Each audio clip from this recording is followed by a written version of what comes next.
And it's a big welcome back to the Sardine News, 4th of March 2025. I hope you enjoyed the time lapse of the morning. Beautiful morning again. So that was yesterday and today. The atmospheric pressure has not even changed one bit. And we can have a look at that satellite image and you can see that the cyclone is going away. It's giving up.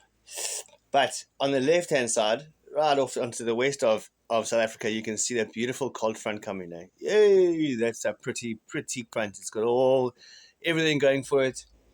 It should get to us in about a week. So we've got a bit more of this good weather and boring stuff, and then bang, back into the good times. And maybe that is by when the water will clean up. So realistically, like Alan Carby said yesterday, yeah, we've got about a week to wait. It's going to be another stinker day with that pressure just hanging about like that. The northeast is going to pump again. Yeah, you know that anyway. And the swells are mean. That east swell that's coming from that cyclone is not going to stop for quite a few more days, for sure. Now, we've still got a high tide in the morning, my goodness, and low tide at midday. But it's quite a low tide. But the main thing to note about the tide today is that the tide difference is 1.5 meters as opposed to 2 meters yesterday, or 1.9 is to be exact. So yesterday's high tide and low tide are going to be half a meter difference. You've got to watch out for this kind of stuff. Well, in particular, it's the end tide there.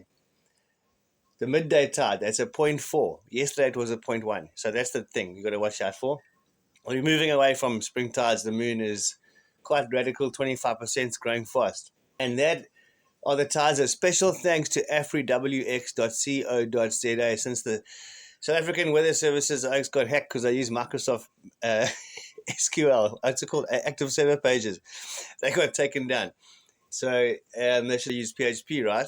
And then, anyway, AfriWX have got this radical website where they've got up-to-date satellite images. This one was taken at 6:19 this morning. And it just works so beautifully that you can see everything, as opposed to a synoptic chart, which doesn't have all the detail. But look, ultimately, I'd like to put a synoptic chart on top of that chart. Then you really will have a decent something to look at. But in the meantime, I hope you're actually enjoying the heads-up display and moving right on.